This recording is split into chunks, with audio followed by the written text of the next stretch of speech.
Gallery filled with spectators for a moment of history. Senator Cory Booker of New Jersey. Madam President,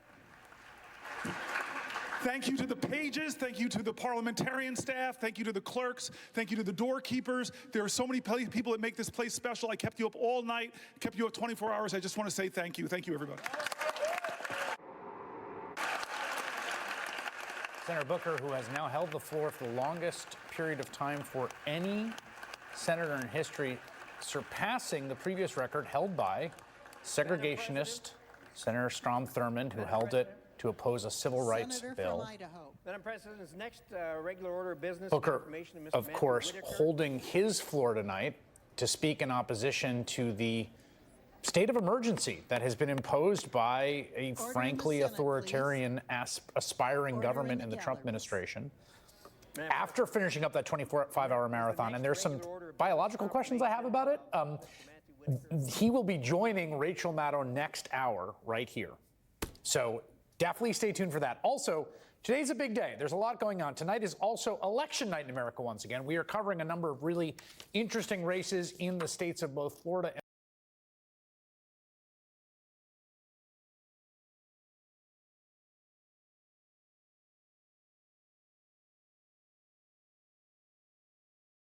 and Wisconsin, which could all provide some insight into how quickly voters are souring on the Donald Trump-Elon Musk administration.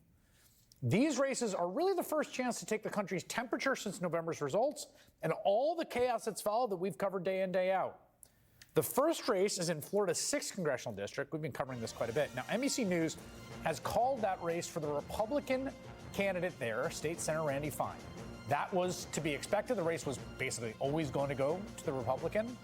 What we're looking for, though, is the margin. So look at those numbers at the bottom of your screen because they tell a story. Back in November, Donald Trump won the district, as you see there. He won it by 30 points. That then incumbent Congressman Mike Waltz carried 2/3 of the vote. That's Mike Waltz, of course, Trump's national security advisor, the guy who put a journalist on the Signal group chat, the guy who reportedly used his private Gmail account to conduct government business, according to a new report from the Washington Post today. Well, Waltz's very public scandals may have actually helped boost the Democrat in this special election against a public school teacher named Josh Wheel, who put up a very strong showing. He raised more than $9 million. Again, we're waiting to see how narrow that margin will be compared to the results back in November, but I think it's safe to say at this point it is going to be probably a double-digit swing at least in favor of Democrats. That's the benchmark. Now, across the state in Florida's 1st congressional district, we are expecting a call any minute now, another special election, this one less hotly contested. It's to replace, remember this guy? Remember him? Former Republican Congressman Matt Gaetz, G-A-E-T-Z, Gaetz. Gaetz vacated that seat late last year as part of a desperate gamble to save his nomination to be Trump's attorney general before flaming out spectacularly. Florida's Republican state CFO, Jimmy Patronis, is facing off against gun safety activist Gabe Valamount there. Now, she was also the Democratic nominee back in November. And again, to benchmark, to level set here, she lost to Gaetz by 32 points. Again, everyone's waiting to see how much the ground has shifted since then because, based on the data, these races should be, again, just absolute cakewalks for Republicans, right? Like not close, not competitive, not contested. I'm not sure that's going to be the case this time around. Later tonight, we're also expecting a call in the race everyone's watching in the political world, the highly contested Wisconsin State Supreme Court race. It is already the most expensive in the state's history. That's thanks to Trump's co-president, Elon Musk, dumping millions of dollars in that race for the conservative candidate, Brad Schimmel. Musk even went there over the weekend to hand out giant novelty checks at a rally. And now the voters of Wisconsin have to decide if they're going to let one unelected billionaire oligarch essentially purchase their democratic process. The results of that race in another state Trump won could tell us a lot about the future of his administration. Because here's the thing. Since November, Trump has been projecting this image of just an electoral colossus who won this overwhelming, commanding, historic mandate, when in reality he won by about 1.5 points, one of the smallest margins in history. And here's the thing. Again, you will never hear this from a lot of, well, certainly no one in MAGA world, and weirdly not from a lot of the press, even from Democratic commentators. He's already unpopular. He's basically the least popular president at this point in his presidency, with one exception. The only president less popular this early was, drumroll, Donald Trump during his first term. And his numbers continue to slide. NBC News correspondent Marissa Para joins me now live from Florida. Marissa, these races were, when they were announced, expected to be total cakewalks, then appeared to get considerably more competitive. Republicans breathing some sigh of relief, I got to imagine, but really looking at those margins. What's it look like there? Well, Chris, I can tell you, being on the ground here in Florida, we were feeling that heat from the campaigns in more ways than one.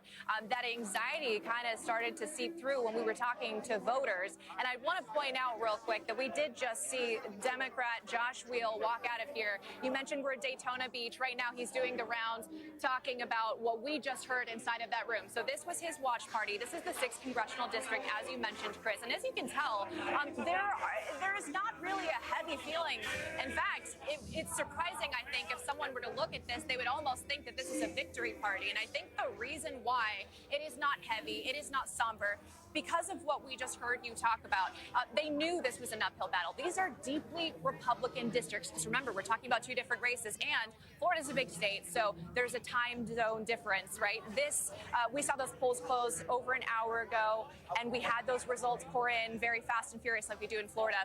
We're expecting to get results soon from CD1. But here, the reason why you're seeing celebration, Chris, is because something that we heard from Josh Weil here was those narrowed margins, a lot of optimism, a lot of applause at the turnout. And we saw Republicans and Democrats telling us today that they Israel's armies ordered the mass expulsion of Palestinians from some of the Gaza Strip's most populated areas, including the southern city of Rafah and parts of Khan Yunis. The orders uprooting hundreds of thousands of people who've previously had to flee Israel's repeated forced evacuation orders and bombings. This comes amid stepped-up Israeli attacks that, according to Gaza's health ministry, killed at least 42 people and injured over 180 people in just the last 24 hours. There are bombings, there are missiles, and there are projectiles, but there are no means of transportation to leave. We prepared our things but had no means to transport them. We walked to protect our children's souls. We wanted to take our children and leave with them, not caring about the house or anything. The crossing is closed, and life, do you know, life is hell. Hell, hell, hell. You know, the Gaza Strip is no longer fit for the living. That's true. Israel's militaries assassinated another journalist in Gaza, at least the 209th Palestinian media worker killed since October 2023. Radio journalist Mohammed al-Bardawi was killed along with his wife and their 3 children in Israeli strike on their home in Khan Yunis just before dawn. In Lebanon, at least 4 people were killed, 7 others wounded overnight when Israel attacked a southern suburb of the capital, Beirut. The airstrike reportedly came without warning. It was the second such attack in less than a week and came despite a ceasefire agreement Israel signed with Hezbollah in November. In Jerusalem, Israeli police arrested a dozen protesters Monday as thousands marched, calling for Prime Minister Benjamin Netanyahu to resign, accusing him of sabotaging the release of remaining hostages held in Gaza and subverting efforts at a ceasefire.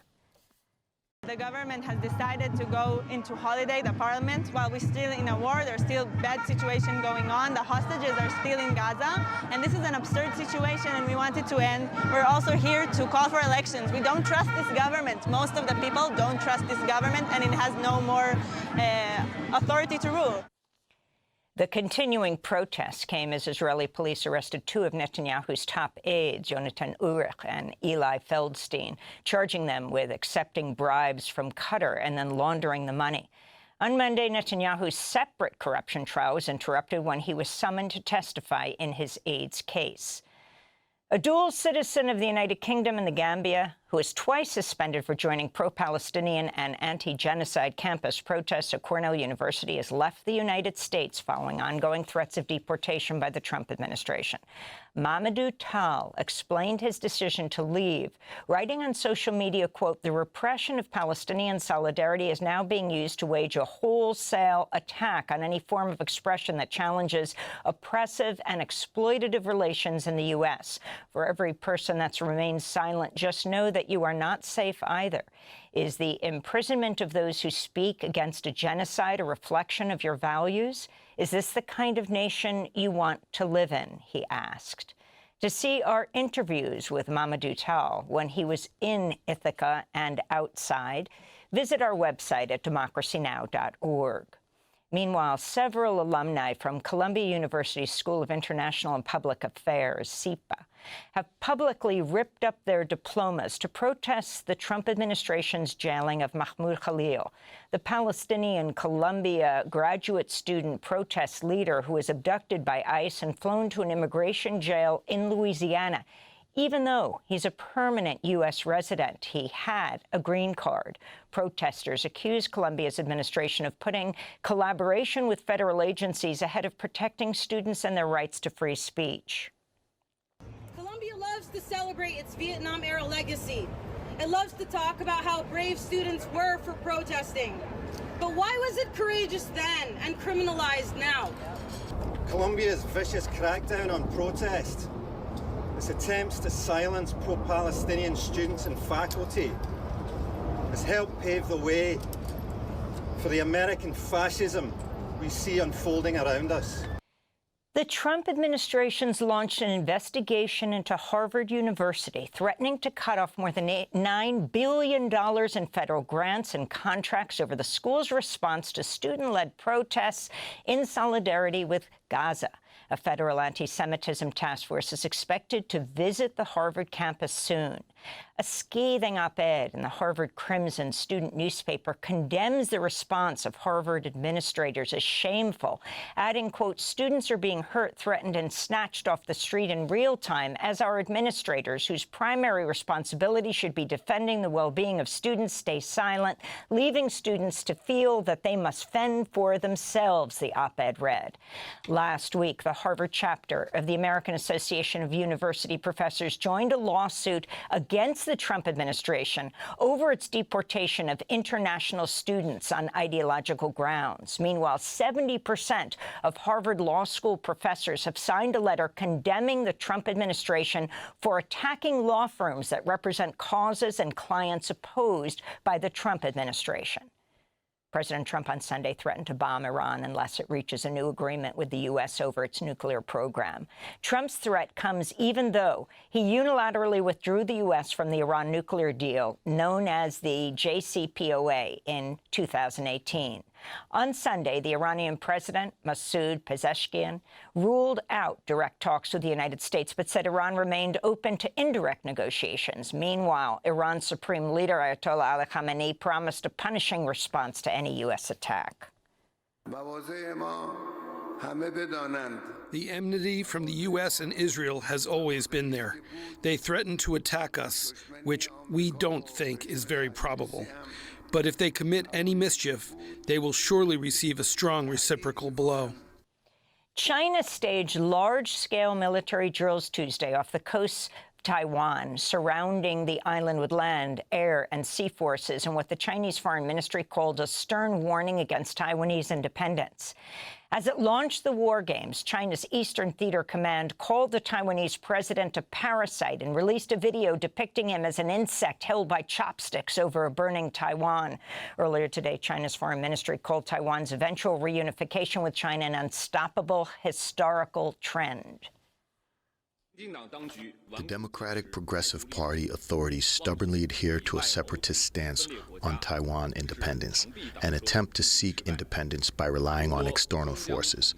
Such efforts are doomed to failure, as they are like a mantis trying to stop a chariot. China's reunification is an unstoppable historical trend. It will happen, and it must happen. China's military drills come after U.S. Defense Secretary Pete Hegseth wrapped up his first official visit to Asia Sunday with reassurances to Japan that President Trump is seeking to boost military cooperation with its allies in the region to counter China's power. On Capitol Hill, New Jersey Democratic Senator Cory Booker is continuing a marathon speech from the Senate floor, warning the U.S. faces a crisis over President Trump's disregard for the rule of law and his efforts to dismantle entire government programs and agencies. Booker's all-night filibuster came after the State Department formally notified Congress it's dissolving the U.S. Agency for International Development, USAID. Also on Monday, the Trump administration announced it would place the entire staff of the Institute of Museum and Library Services on administrative leave. The independent federal agency provides grants to libraries and museums across the United States. Meanwhile, EPA Administrator Lee Zeldin ordered the closure of the National Environmental Museum at the EPA's headquarters in Washington, D.C. A federal judge has temporarily blocked the Trump administration's efforts to end deportation relief and work permits for hundreds of thousands of Venezuelan immigrants with temporary protected status. Approximately 350,000 Venezuelans with TPS could have faced mass deportation by early April, but the decision will allow them to stay in the United States while the measure's challenged in court. In his ruling, San Francisco federal judge Edward Chen said Homeland Security Secretary Kristi Noem's move to terminate TPS for Venezuelans would, quote, inflict irreparable harm on hundreds of thousands of persons whose lives, families, and livelihoods will be severely disrupted, cost the United States billions in economic activity, and injure public health and safety in communities throughout the United States, the judge said. In related news, the Trump administration's transferred another group of immigrants to a supermax mega prison complex in El Salvador, the second such removal from the U.S. in 2 weeks. Secretary of State Marco Rubio said Monday 17 immigrants from Venezuela and El Salvador accused of being gang members have been sent to Salvadoran mega prison Sunday after previously being detained at Guantanamo Bay Naval Base in Cuba. Hundreds of immigrants and asylum seekers have been expelled to El Salvador without due process, with many accused of belonging to gangs largely on the basis of having tattoos. One Venezuelan asylum seeker currently languishing in the Salvadoran Supermax prison was detained and removed for tattoos on each forearm, one that read Mom and one that read Dad. Meanwhile, the Trump administration has admitted in a court filing that a Maryland father from El Salvador with protected status was among the hundreds of immigrants who were transferred to El Salvador's mega prison complex earlier this month. Kilmar Armando Abrego Garcia, who lived in Maryland with his family, was granted protected status in 2019, prohibiting the federal government from sending him back to El Salvador after he fled gang violence. The Trump administration said Garcia was removed to El Salvador, quote, because of an administrative error, but that it could not bring him back to the U.S. because he's now in Salvador's custody. And people around the world marked International Transgender Day of Visibility Monday. Here in the U.S., thousands gathered nationwide as trans and non-binary communities fight back against repeated attacks by the Trump administration. This is 17-year-old Lorelei Greene. They are trying to criminalize our existence. You see that with even on Trump's first day in office. He passed an executive order declaring that there's only male and female and eliminating the option of X gender markers on passports. That was a direct attempt to erase trans people. Then you saw it with his ban on gender-affirming care for people under 19. That's again trying to erase the existence of trans people by denying them life-saving health care. We see over and over again that the Trump administration is targeting trans people in order to attempt to erase us. And that's why we are showing up, to show them that this is not going to happen, that we are visible, showing our visibility that he is not going to erase us no matter how hard he tries. And those are some of the headlines. This is Democracy Now! Those were appealed up to the Supreme Court, which declined to intervene. Understandably, it's the race that they're deciding for themselves. But if you look at the statutes and also just sort of common sense, gut instinct, like, can you give people money to do this kind of thing? Is this allowed under Wisconsin state law? Well, I think it's very clear that it is not allowed under state law. And look, I was talking to voters today, Chris, and a retired teacher said to me, he goes, look, I have worked 35 years for public schools, not to have somebody like Elon Musk try and buy my vote. And that is the sentiment here in Wisconsin, is that Wisconsinites work really hard and they believe that the will of the people is the law of the land, not the will of the wealthy is the law of the land. But that's what Elon Musk is trying to do. He's trying to bribe people's votes and pretend it's some sort of political game show with these giveaways. And look, while it might be all fun and games for Elon Musk, the court election here today is going to affect lives here in Wisconsin. I was talking to students today on campus, and they were asking and concerned about the 1849 abortion ban. That's still causing confusion. Or I was talking to a group of families that are worried about these corporations that have polluted their water and wondering when are they going to be held accountable. And these are all decisions that our Supreme Court can make. One of the things that happened over the weekend, Musk has been going personally to Wisconsin. He was heckled at one of these events, sort of lightly, nothing particularly serious, but he sort of made some joke about like they were Soros-backed protesters. The Independent of London says that he's been talking a lot about Soros influence, and you can see it on the platform he owns. And it just strikes me, I mean, I've covered George Soros, who really has given a lot of money to a bunch of different, both nonprofit and political causes through the years.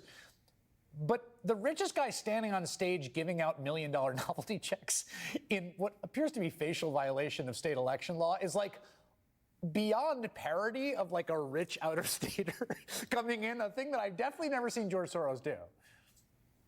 Well, and it's funny you say this, Chris, because we know that Elon Musk doesn't have any connection to Wisconsin. I mean, he's wearing a cheese hat, but he probably doesn't even know the difference between cheddar and Colby cheese, let alone who is the quarterback for the Green Bay Packers.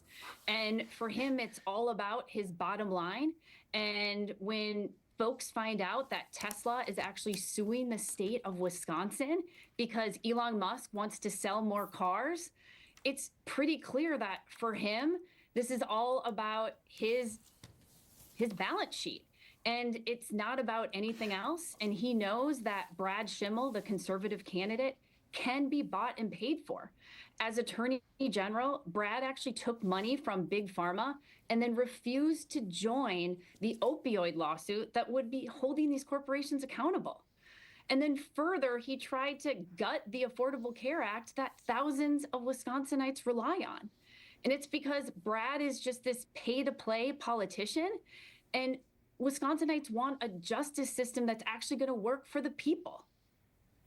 This race, we're going to get polls closing at 9. We know there's been a lot of activity around this race. Sarah Godlewski, who is the Secretary of State in the cheese state of Wisconsin. Jordan Love, of course, QB1 for the Green Bay Packers. Thank you very much. I love Tesla. You got to come down to White House Tesla Auto Mall. This is really amazing.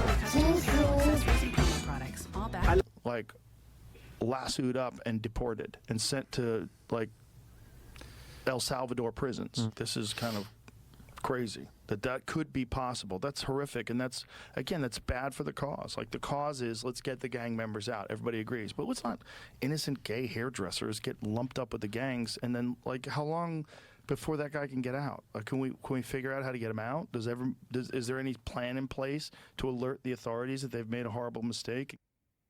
The guy that Joe Rogan is talking about is Andre Jose Hernandez Romero. He is the gay Venezuelan makeup artist that was flown to a maximum security prison in El Salvador for having crown tattoos, which is apparently, for the Trump administration, proof that he is in a gang.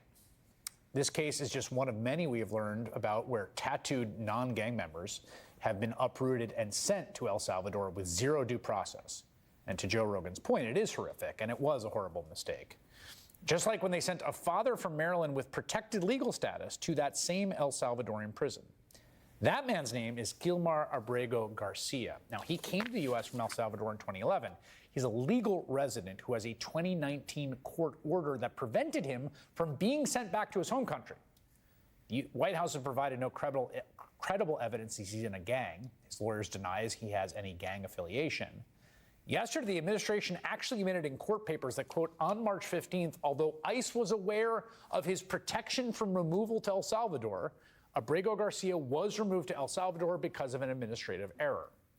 Administrative error that took this man away from his home, Maryland, where he lives with his wife and 3 children, including a 5-year-old child who's an American citizen who is autistic and intellectually disabled.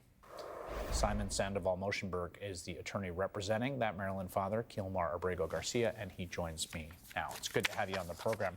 First, I want to just ask, we've all seen these sort of horrific images of this prison. We've read reporting about it. Are you able to contact your client? Is there any avenue to even talk to him down there?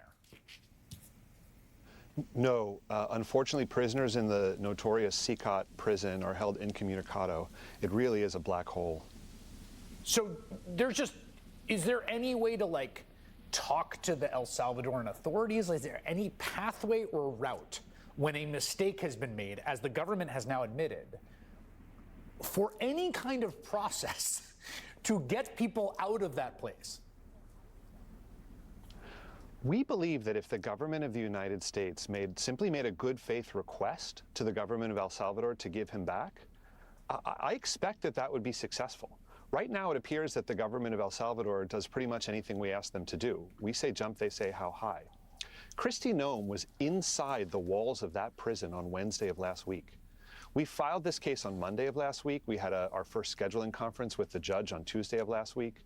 So after the government was already on notice of this case, it was already on notice that they made this mistake, they sent Kristi Noem into that prison, but she didn't make any steps to bring Mr. Abrego Garcia back to the United States with her.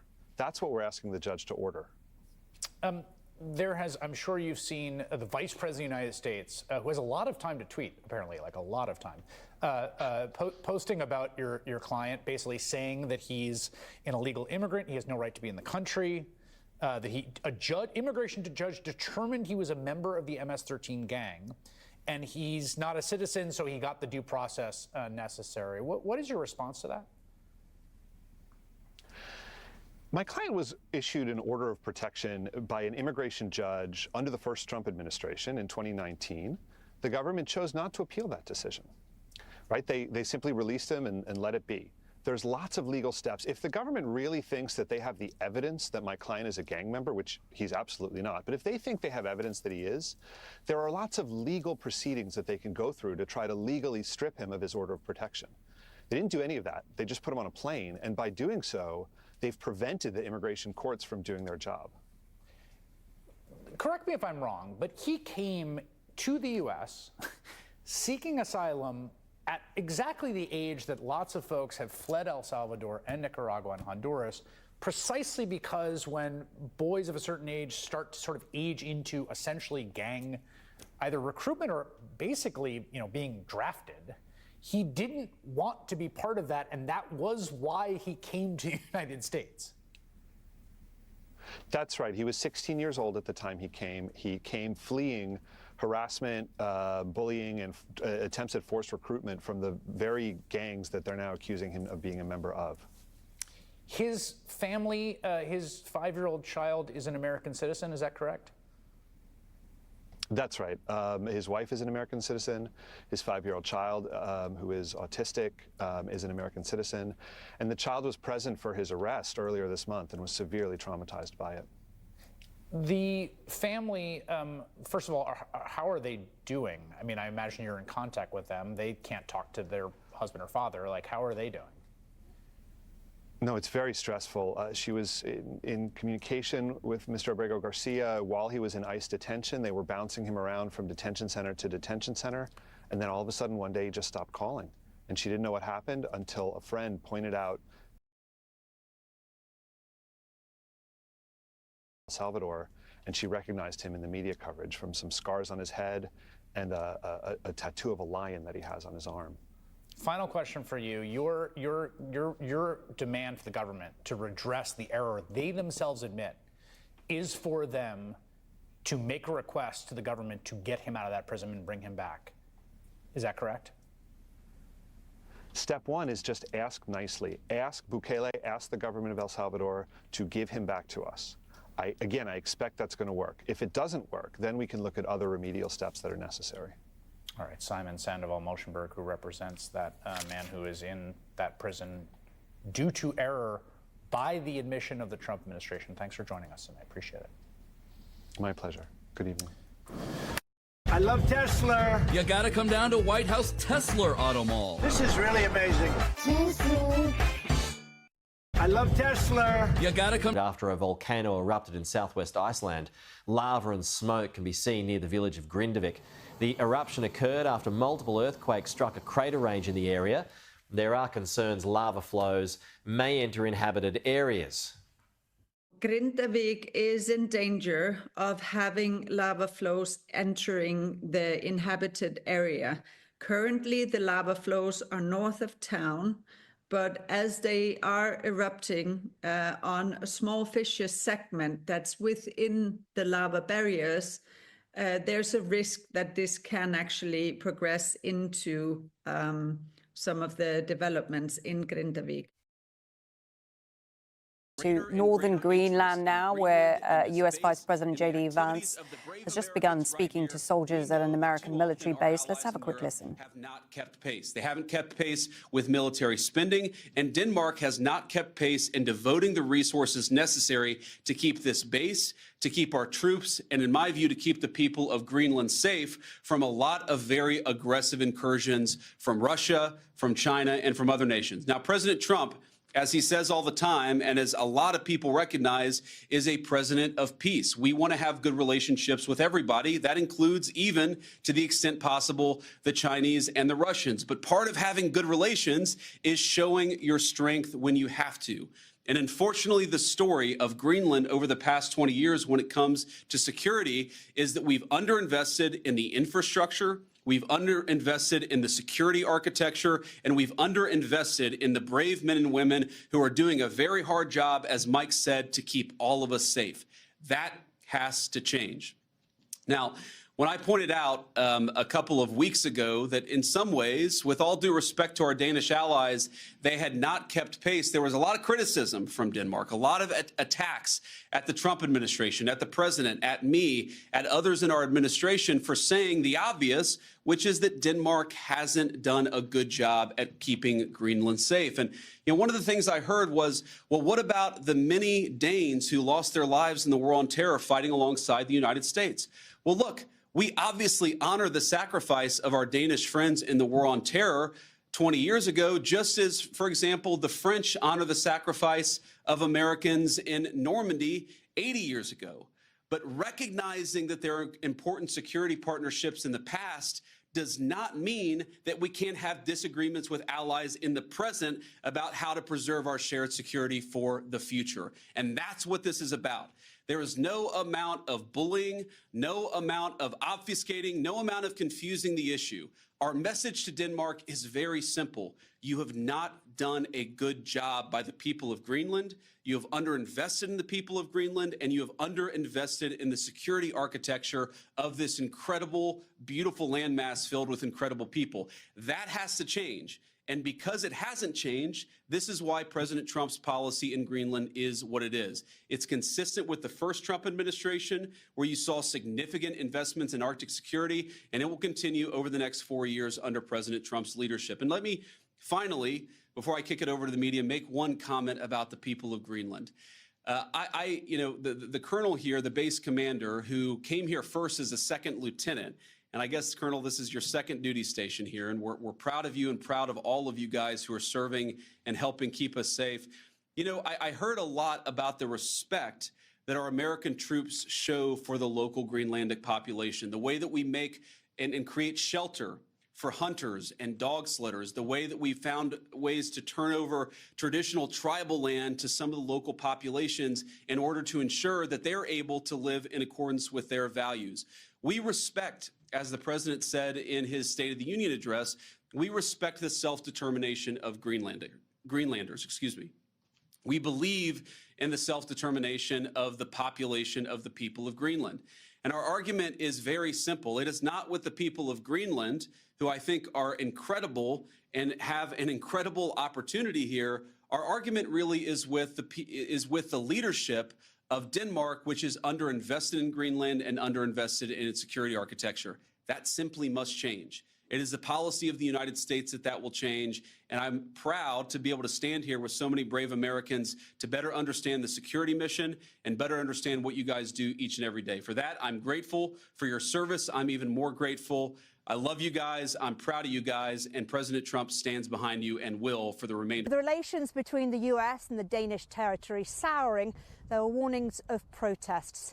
Then it emerged that J.D. Vance was coming here together with a group of US diplomats, despite the fact the Greenland government hadn't actually invited them. Well, they've arrived, but the trip is now being held in a remote US base hundreds of miles from the capital here, Nuuk in Greenland. And of course, earlier on today, Greenland declared a new coalition government with a promise of unity and national unity. Andrew Harding reports. It is an exquisite wilderness. Greenland, an ice-smothered island now claimed entirely and aggressively by the United States. In the capital Nuuk this morning, the first hints of spring, ice breaking. And in the harbour, Carl Peter, preparing to go out fishing for halibut with his colleagues. If, that is, they can clear a path to the sea. I asked him about America's president. I don't feel safe. I'm worried. Trump is trying to control the country. What do you want to happen? I want Greenland to control its own fate. But will an assertive America let that happen? Today, a high-level US delegation arrived pointedly in Greenland. The Vice President, J.D. Vance, and his wife, Usha, visiting this remote American military base in the far north, arguing that vital US security concerns are at stake here. But Greenland's politicians are unimpressed. This afternoon, they were celebrating the formation of a new coalition government to run the island. This is a small community with an emphasis on respect and dialogue. American bullying doesn't go down well here. All Greenlandic people have already shouted out to the world that the Greenlandic people is the one who's going to decide how the future is going to be. And not as an American state? Not as an American state. The strength of local feeling explains these images. American planes landed in Nuuk this week in preparation for a much more public visit by J.D. Vance's wife, Usha, but they had to cancel for fear of local protests. Greenlanders have scored a small victory today, embarrassing the White House into cancelling its plans for a meet-the-public royal tour kind of visit here. But the tug of war over this vast island is really only just beginning, and there are concerns that the Americans may start to ramp up the pressure. What's clear is that Greenland's days as a quiet, beautiful backwater are over. Andrew Harding, BBC. The Danish government's clearly hoping that it can negotiate its way out of this, that the Americans are not really serious about these kind of ultimatums they seem to be delivering. What's odd is that you have J.D. Vance here in Greenland talking about the needs for this island for security purposes. The Danes and the Americans already have a security deal that goes back 74 years. The Americans can build and install as many submarine bases, as many military bases as they like. So what's this really about? Well, the fact is the Greenland government itself is now moving towards independence from Denmark. It wants to be standing on its own 2 feet. It wants very good relations with America, trading relations. This is a prospering island that's really coming up in the world. So everything could be done, but not at the pace that Donald Trump seems to want it, and not with the kind of bullying tone that is so antithetical to the way Greenlanders are. They want a peaceful process, not this. I love Tesla. You gotta come down to White House Tesla Auto Mall. This is really amazing.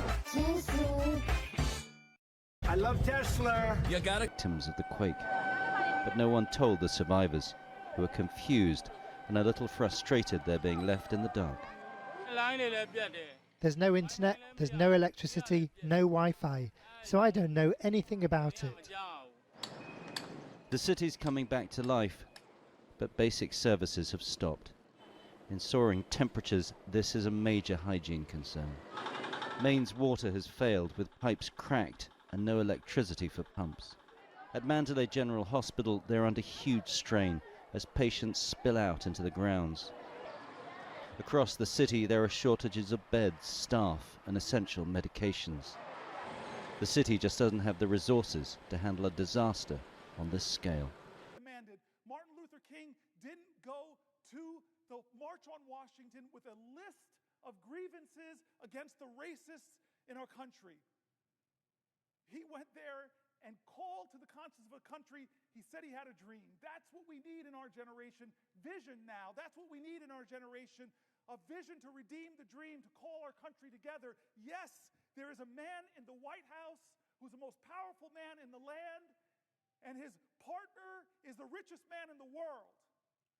But as long as this is a democracy, that we can still protect the power of the people is greater than the people in power if they use their power. As a great African-American woman author once said, and we've got Senator Cory Booker here at the close of his marathon, record-setting marathon in the Senate tonight. So I appreciate that roundup that you just did there in that conversation, Chris. Thanks very much. You bet. And thanks to at home for joining us tonight. There are a lot of live wires tonight. Polls have just closed just now in Wisconsin, where a high-stakes Supreme Court election will decide the ideological split of that court. That has implications for everything from abortion rights to voting rights to gerrymandering to potentially control of the United States House in Washington, potentially to the ultimate dispensation and integrity of the next presidential election. The Wisconsin Supreme Court race has implications far beyond Wisconsin. It's also the first statewide race since the November election, and it happens to be happening in the state that was the most closely decided among all the states that Trump won. Again, in Wisconsin, polls have just now closed. We will bring you results in that very important Supreme Court race as we get them in over the course of this hour. We're also watching the results from two special elections for Congress in Florida, deep red districts where Florida Republicans had taken those seats by well over 30 points in both cases. We're watching to see how far Democrats have been able to chase Republicans toward that finish line tonight as the voting numbers, the voting totals in Florida continue to come in. New Jersey Senator Cory Booker, as I mentioned, will be joining us live in just a few moments, which itself is a miraculous thing. He'll be joining us for his first interview after his historic all-day and then some speech on the Senate floor in Washington. Tonight at 7:19 p.m. Eastern, Senator Booker broke the record for the longest speech ever given by a United States senator. The previous record was set by arch-segregationist Strom Thurmond, who tried to filibuster the Civil Rights Act in 1957. That speech lasted 24 hours and 18 minutes, but it included things like him reading from the encyclopedia and him taking a bathroom break. Senator Cory Booker did nothing like either of those things. Tonight, Senator Booker blew past Thurmond's record. He spoke until 8:04 p.m. for a total of 25 hours and 4 minutes. Would the senator yield for a question? Chuck Schumer, it's the only time in my life I can tell you no. I just want to tell you a question. Do you know you have just broken the record? Do you know how proud this caucus is of you? Do you know how proud America is of you? That was the moment when he broke the record, but that was not the end. He then kept going. The whole time, Senator Booker was not allowed to sit down or use the bathroom. He did get help from his Democratic colleagues who took turns overnight and all through the day today, asking Senator Booker questions. That still did not mean Senator Booker could sit down, but it did mean that for the time they were asking their questions, he could stop talking for the length of time it took them to pose a question to him, whereupon it was time for him to start talking again. At the start of his speech at 7 p.m. last night, Senator Booker referenced the late Congressman John Lewis, civil rights icon, a mentor to many Democratic lawmakers, including Senator Booker. Congressman John Lewis famously advised getting into what he called good trouble. Senator Booker began his stand by saying that's what he intended to do. He began by saying he would disrupt the normal business of the Senate for as long as he was physically able, because he sincerely believed the country was in crisis. Senator Booker started last night. He talked all night. He was still at it when we woke up today, delivering on his promise to disrupt the status quo any way he could. It's enough for me. 12 hours now I'm standing, and I'm still going strong because this president is wrong. And he's violating principles that we hold dear, and principles in this document that are so clear and plain. The powers of the Article 1 branch are spelled out, and he is violating them. A Congress that is being too complicit to an executive that is overstepping his authority and violating the Constitution and hurting people who rely on health care and Social Security. When is it going to be enough? My voice is inadequate. My efforts today are inadequate to stop what they're trying to do. But we, the people, are powerful. We are strong. God bless America. We need you now. God bless America. If you love her, if you love your neighbor, if you love this country, show your love. Stop them from doing what they're trying to do for almost 20 hours. We have laid out what they're trying to do, 20 hours. I want to stand more, and I will, but I'm begging people, don't let this be another normal day in America. Please, God, don't let them take Medicaid away from 10, 20, 30, or 40 million Americans who desperately need it. Don't let them do it. This is our moral moment. This is when the most precious ideas of our country are being tested, where the Constitution, and the question is being called, where does the Constitution live? On paper or in our hearts? It is time to heed the words of the man I began this whole thing with, John Lewis. I beg folks to take his example of his early days, where he made himself determined to show his love for his country at a time the country didn't love him, to love this country so much, to be such a patriot that he endured beatings savagely on the Edmund Pettus Bridge, at lunch counters, on freedom rides. He said he had to do something. We need that now from all Americans. This is a moral moment. It's not left or right, it's right or wrong.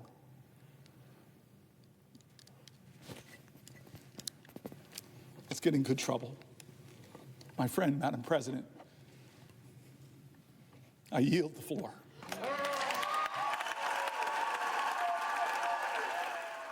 Joining us now for his first TV interview since his record-breaking speech in the Senate, Senator Cory Booker of New Jersey, the new record holder for the Senate's longest ever speech. Senator, how are you? I'm definitely hurting a little bit, but I'm feeling strong in spirit and grateful to so many people who allowed me to tell their stories on the Senate floor, and who were there for me, from the parliamentary staff to my colleagues. It was a long 25 hours, but I'm feeling a lot of gratitude. Staying up 25 hours for any reason is a trying thing physically.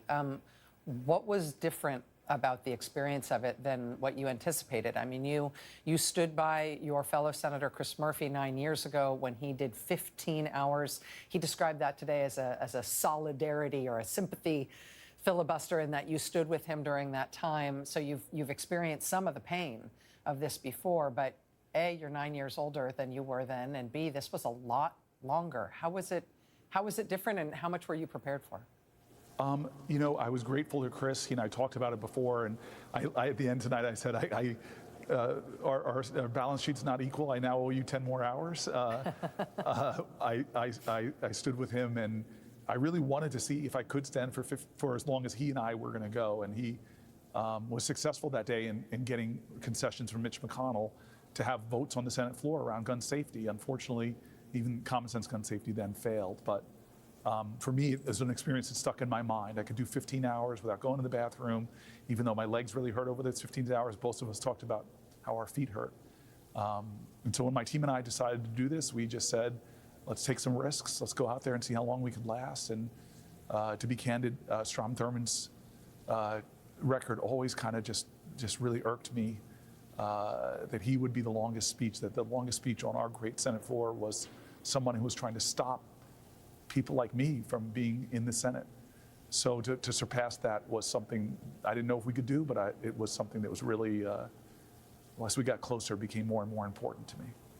You used that phrase, take risks. She said repeatedly over the course of this filibuster, this speech, that you're motivated to do this by your constituents essentially challenging you to come up with something, to do something more than you thought you comfortably could do. Can you tell us a little bit about the decision-making process that you went through about deciding to do this? Obviously, you kind of kept it under wraps. You prepared with your staff, but nobody publicly knew you were going to do this until you started it. No, I do really credit constituents who are impatient, who are demanding, who are scared, who are angry, and very understandably taking that anger out on Democrats who have to take some responsibility for being where we are in American history right now.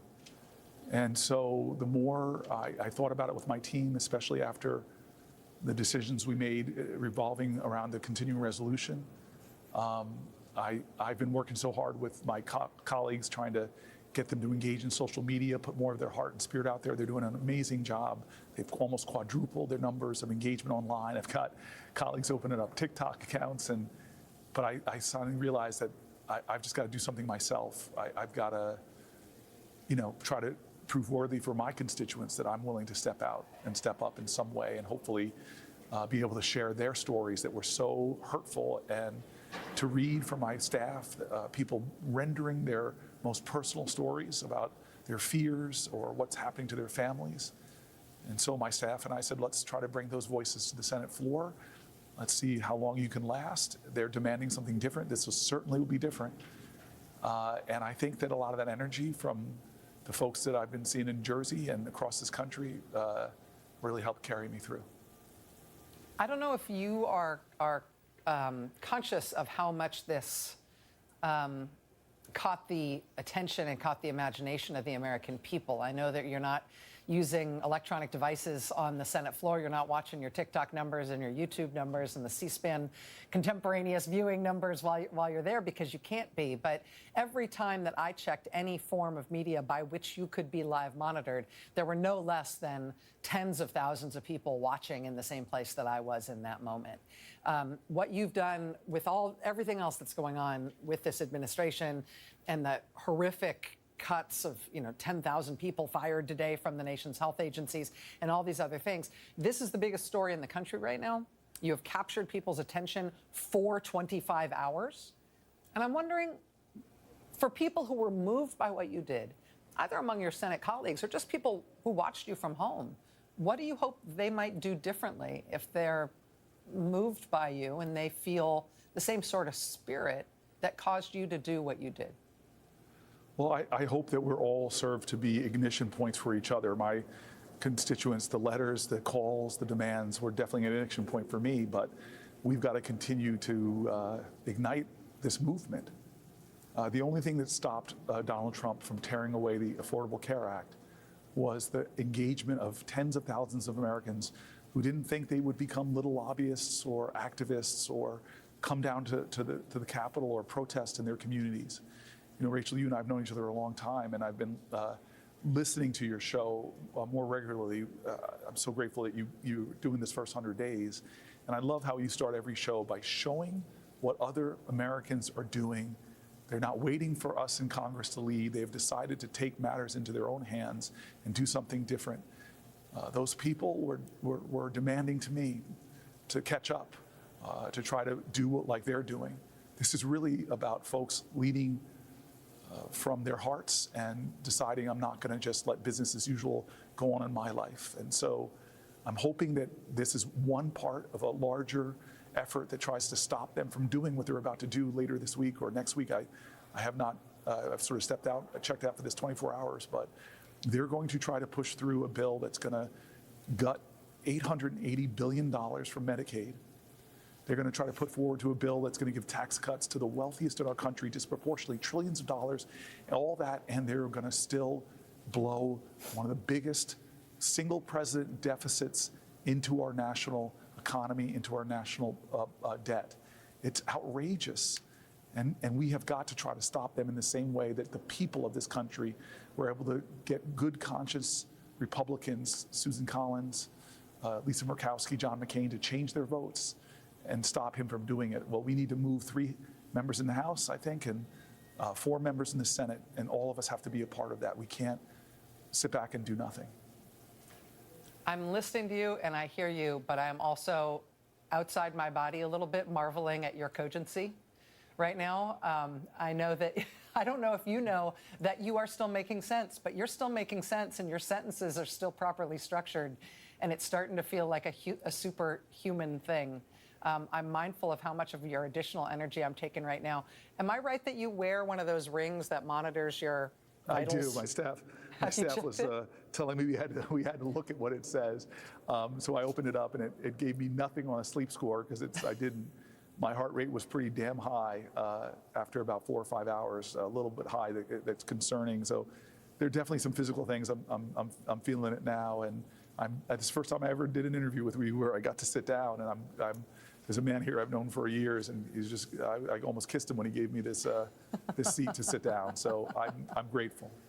Well, Senator, as I said, what you have done has captured the nation's attention, and I think captured the moral imagination of this nation in a way that you were really demanding with what you did. And so I don't know what the outcome's going to be.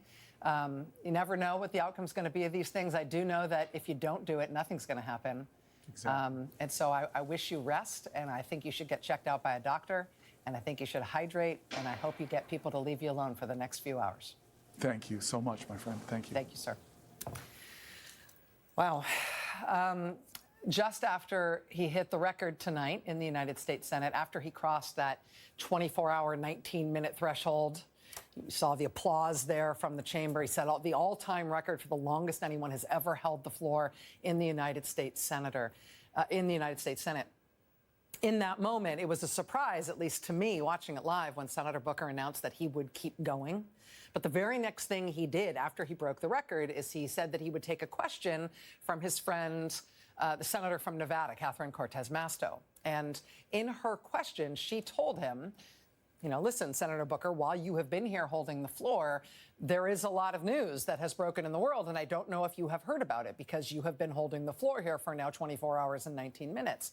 But she then told him some of the details about the absolute bloodbath of cuts that Trump forced through today at the FDA and the CDC and the NIH and the other parts of Health and Human Services. Senator Cortez Masto told Senator Booker on the floor tonight about Trump, for example, cutting funding for something called the Healthy Aging Program at the CDC. And that, sounds woo-woo, right? Sounds something light, something that the Trump administration would certainly think expendable. You want to know what the Healthy Aging Program is at the CDC? It's all the government's Alzheimer's programs. Trump just cut them today. Trump today fired 10,000 people who work at the FDA and the CDC and the NIH, including all the people working on Alzheimer's. They cut people working on bird flu and on measles. They cut hundreds of people from the Center for Drug Evaluation. And I'm sure the Trump administration thinks, well, what's the heck's that? Why do we care about that? Drug evaluation? We don't need that. We've got AI.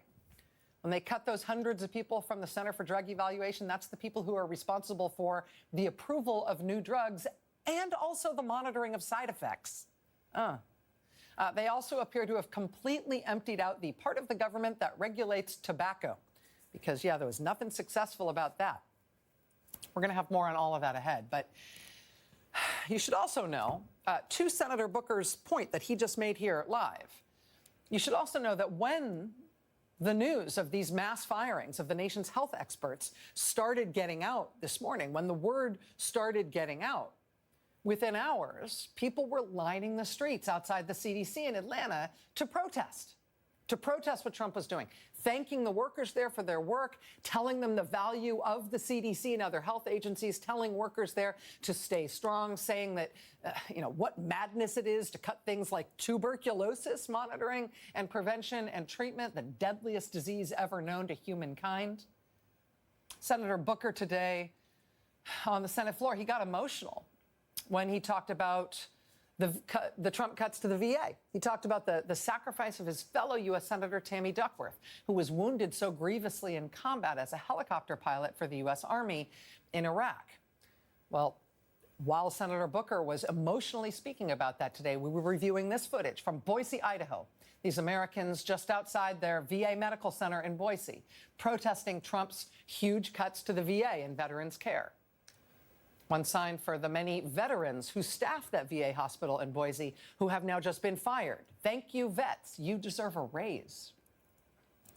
Literally, while I was listening to Senator Booker talk about cuts to the VA and how so many of the people Trump is firing from the federal government are themselves veterans, I was simultaneously on another tab in my browser reviewing this footage of people turning out in Sacramento, California, outside the VA medical center there, protesting Trump's huge cuts to the VA workforce and what it's doing to veterans' care there. Senator Booker, in his Senate filibuster, talked today about the Kafkaesque nightmare of how immigrants are being treated. People literally accosted on the street by masked agents in unmarked vehicles. People whose papers have only been secretly revoked. People grabbed by masked agents and then sent off to prisons indefinitely with no opportunity to contest the government's actions or contentions about them, with no right to defend themselves, no ability to contact a lawyer. While we were listening to Senator Booker talking about that today in his Senate filibuster, we got in this footage of hundreds of people protesting outside the so-called Chrome Detention Center in Miami, where Trump is sending so many of the people he's been arresting off the streets. People in Florida protesting what the Trump administration admits are severely overcrowded conditions there. People crammed into cells with nothing to sleep on, nothing to sleep under. People crammed into this facility with what is allegedly inadequate and frequently spoiled food and even insufficient access to water. In Tuscaloosa, Alabama, people turning out to protest a University of Alabama graduate student, an engineering doctoral student originally from Iran, who the Trump administration has inexplicably arrested and now jailed without explanation. Record, he's here on a valid student visa. We are expecting this Saturday, this April 5th, to be one of the largest days of protest yet by regular Americans protesting against the Trump administration and what Trump is doing to the government and to the country. But we see these protests every day. Meanwhile, elected Democrats are more and more getting up on their proverbial hind legs. And, as I said to Senator Booker, again, you never know what these things... You never know when you're doing these things, if they're going to work. But you know for sure that it won't work if you don't do anything. And so now we've got Democrats trying more than they were trying before.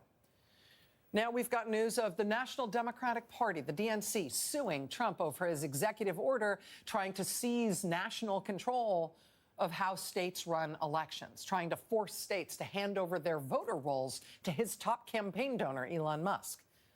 The DNC is now suing Donald Trump to try to stop that executive order. I don't know if that'll work, but it won't work to do nothing. Today, we got news of a group of Democratic state attorneys general suing Trump over the other massive cuts he's already instituted to health programs, in addition to the 20,000 people who they are firing or otherwise removing from the NIH and the CDC and the FDA. A few days ago, they cut $11 billion in public health funding that was slated for states and local governments. And the immediate effects of that $11 billion cut have been devastating already. It has reportedly already caused hundreds of firings, particularly in local and state governments' infectious disease departments. In Dallas, Texas, Dallas County's health director just yesterday told Dallas County commissioners that despite the ongoing out-of-control measles outbreak in Texas, those $11 billion in Trump cuts from last week Those cuts mean that Dallas is already having to cancel 50 planned measles vaccination events, including some in schools. And they are laying off staff from their immunization program in the middle of a highly infectious, out-of-control disease outbreak for which the only effective prevention is immunization. Today, while Senator Booker spoke about Trump's efforts to bully the media into submission, we got word that House Democrats had announced their own investigation into Trump's FCC chair, Brendan Carr, and what they say are his efforts to corrupt and politicize the FCC to make it a tool of punishment against Trump's critics in the media and a tool to reward his allies in the media. Today, while Senator Booker spoke about Trump's cuts to Social Security, he spoke about what a grave breach of faith that is with American people who have paid into those programs and who count on them to be there for them. Today, Democratic leadership held a shadow hearing in the U.S. House of Representatives about Republicans' efforts to destroy the Social Security Administration. And again, I don't know what any of those things will do, but it shows they're doing something. Senator Booker's marathon in the Senate today, maybe more than anything, was intended to clarify that, as he put it, this is a moral moment. He said he had been challenged by his constituents to do more, to try to stop what Trump is doing to the country, to try to stop the authoritarian takeover and the destruction of our Constitution and our system of government. He said his constituents challenged him to think bigger about what he could do, challenged him to take risks. In what he did in this 25 hours and 4 minutes of strength and endurance, he essentially tried to show the country that what's called for right now is extraordinary action, extraordinary sacrifice, trying to give people inspiration and strength that they can maybe do more themselves than they thought they could. Other Democrats in the Senate, it was interesting to see over the course of today and tonight, were just lining up to associate themselves with him, to say how proud they are to serve with him. It's going to be hard to top what he did today, maybe ever. But by showing what he can do, he really has thrown down the gauntlet here to his fellow Democrats in elected office, but also to the country. Just a historic day, massive, massive day. But we've got lots to come tonight this hour. We've got election results coming in as we speak in Wisconsin. In Florida and Wisconsin, we're keeping a close eye on all of it. In Florida, there are 2 special elections for Congress. One of those is for the seat formerly held by Matt Gaetz, who, yes, it wasn't a dream, really was Donald Trump's first choice for Attorney General of the United States. Matt Gaetz was forced to withdraw from consideration for that position over allegations of illicit drug use and sex with a minor, all of which he denied. The other race is for the seat formerly held by Michael Waltz, who's now Trump's embattled national security advisor. He's the guy who accidentally added a journalist to a group chat on Signal about forthcoming U.S. military operations and didn't notice the journalist was there, ever. New reporting today from the Washington Post also reveals that Mike Waltz was also apparently using his unsecured Gmail account for some of his official duties as national security advisor. Wow. NBC News has not confirmed that reporting, but we will have a little bit more for you on that later ahead tonight. Those 2 Florida districts, I got to tell you, they are deep, deep, deep red districts in Florida. Trump won each of those districts by huge margins. He won by 37 points in the Matt Gaetz district. He won by 30 points in the Mike Waltz district. So these are really, really, really red districts. But look at this for these special elections tonight. Tonight, NBC News can report that the Republican candidate in Florida's 1st district, this is the Matt Gaetz district, his name is Jimmy Patronis, he is projected to win this race, which is not a surprise. But look at the margin. Right now, with 98% of precincts reporting, he's leading by less than 15 points. That's way less than half of Trump's margin in that district just from November. Trump won there in November by 37, and the Republican there tonight is leading by less than 15. In the other one, Florida's 6th district, NBC News projects that Republican Randy Fine has won that race and kept that seat in Republican hands. And again, that is Not a surprise, given the Republican tilt of this district. But again, take a look at the margins here. Trump won this district by 30 points. We've now got 99% of precincts reporting, and the Republican is leading that race again by less than 15 points. That is a huge shift in Democrats' direction, even in deep, deep red districts in Florida. Now let's talk about Wisconsin. Wisconsin voters are headed to the polls today for their Supreme Court election that is shaping up in some ways to be a referendum on Elon Musk. Elon Musk dumped $26 million into this race in favor of the more conservative MAGA pro-Trump candidate. Technically, this is a nonpartisan election, but the outcome will determine whether there's a liberal or conservative majority on that Wisconsin State Supreme Court. That could affect everything from abortion rights to voting rights to how congressional districts get drawn and therefore how many Democrats and Republicans go to the House of Representatives in Washington from Wisconsin. It's a big deal. Democrats have lined up behind the more liberal candidate, Susan Crawford. Republicans have been supporting the MAGA candidate, Brad Schimmel. Elon Musk has dumped, again, $26 million-ish into this race on behalf of the MAGA candidate. More money than has ever been spent by a single person on a judicial race in American history. It's the most expensive judicial race in American history. Overall, outside spending in that race expected to reach $100 million. At least one local news outlet in Wisconsin is reporting that there are so many voters that turned out for this race today that some polling locations in Milwaukee faced a shortage of ballots. The local elections commissioner in Milwaukee urged voters to stay in line to vote as they work to get more ballots.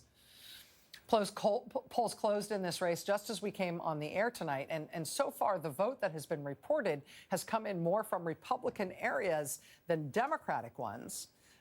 Right now, I got to tell you, we've just got a very slim portion of the vote in. We've got 27.8% of the vote in.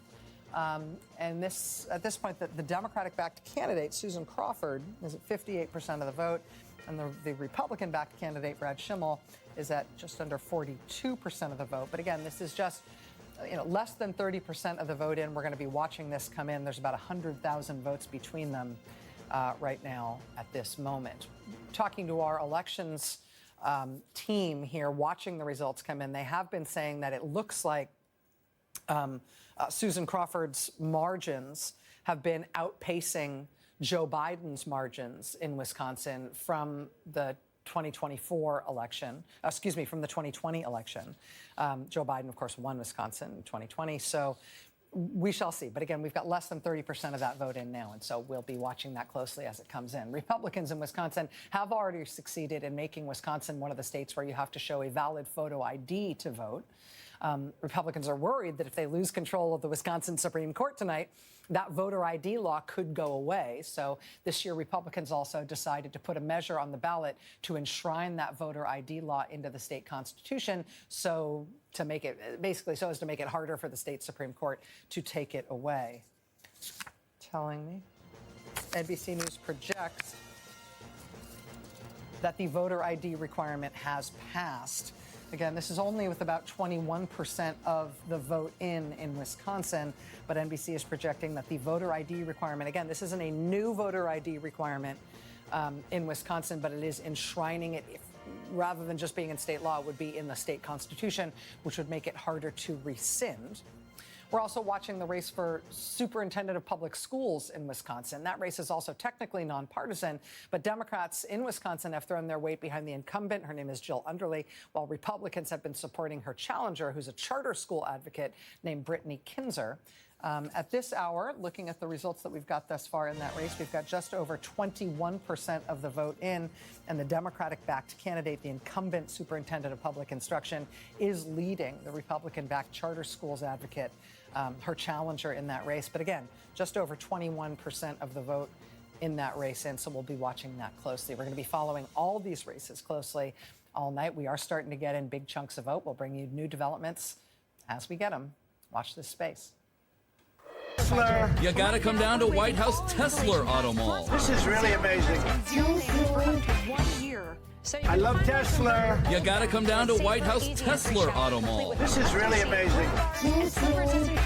In Here's a real headline that appeared in the Washington Post today about our nation's national security advisor. Quote, Waltz and staff used Gmail for government communications, officials say. I should tell you that MSNBC and NBC News have not verified this reporting. A National Security Council spokesman tells us tonight that Mike Waltz, quote, has never sent classified material over his personal email account or any unsecured platform. But this, of course, follows reporting about Mr. Waltz's Signal Group texting about war plans scandal. And the revelations this weekend from the Wall Street Journal that was not the first time Mr. Waltz had convened Trump cabinet officials in a group chat on Signal, including reportedly about other military operations, not just the airstrikes in Yemen. As this story has unfolded of top Trump administration officials discussing sensitive national security materials on group chats, I have to mention that it has gone almost unremarked upon that at least some of them have confirmed that they were participating in those chats from their personal devices, their personal phones, which are almost certainly less secure than official government-issued devices for anything, let alone forthcoming military operations. Meanwhile, today in the Senate, there was a confirmation hearing for Donald Trump's nominee to be the country's top military official, the chairman of the Joint Chiefs of Staff. This nomination and confirmation hearing were only necessitated because President Trump and his defense secretary, Pete Hegseth, fired the serving chairman of the Joint Chiefs of Staff and other members of the military's senior ranks. They fired everyone who was not a white man. As for Pete Hegseth, he took a trip to the U.S. Naval Academy today. Ahead of that trip, he ordered the Academy to purge its libraries of any books with themes ostensibly related to diversity. The AP reports today that the Academy finished removing hundreds of books from its library before Pete Hegseth arrived, in accordance with his order. The New York Times reports that among the books the Academy was considering purging were the autobiography of Martin Luther King Jr. and a biography of Jackie Robinson. The Naval Academy also announced ahead of Hegseth's visit that it is ending the use of affirmative action in admissions at the direction of the Trump administration. Now, this is something special, because you might remember a couple of years ago when the Supreme Court ruled against affirmative action in university admissions, they specifically exempted America's military academies. They said America's military service academies were explicitly exempted from that ruling, and they could continue to use affirmative action policies in order to maintain diversity in the ranks as a matter of national security. Just a few months ago, a federal judge ruled that the Naval Academy could continue considering race in admissions because a diverse officer corps is important to America's national security. So by law, the U.S. Naval Academy can continue to consider race as one factor in admissions decision-making. An executive order from Donald Trump does not change the law. They are not required to do this, but apparently the Naval Academy nevertheless decided to go along with Trump's order. To go along to get along. Joining us now, I'm very pleased to say, is retired Army Lieutenant General Ben Hodges. He served nearly 4 decades in the United States Army. He ultimately became head of NATO Allied Land Command and then commanding general of the United States Army in Europe until 2017. General Hodges, it's great to see you again. Thank you so much for being here. Thank you for the privilege. We have a lot of worrying national security headlines in the news right now. And those of us who aren't experts in these matters and who worry about the instability in the world and about our role in it, I think are having some laying awake at night, 3 a.m, staring at the ceiling kind of fears about what's happening. I have to ask you, as a professional and with all the experience that you have, if you are at all rattled about some of the things that are going on in national security and military affairs right now. Yeah, I worry about the damage that's being done to relationships with allies that we have depended on for decades. We still depend on allies for access to air bases and seaports around the world that we're allowed to use by our allies. And I also worry about competence. Our allies will look to see what happened with this Signal chat group scandal and would rightfully wonder about the competence of the people that are making decisions at the very highest level about where we might use force, how we might use force. And they know better. 3 of the people involved in that are former Army officers, Tulsi Gabbard, Mr. Waltz, and Mr. Hegseth. They're all Army officers, so they know how to handle classified material. They would have had to have been certified numerous times. So it's either willful or incompetent.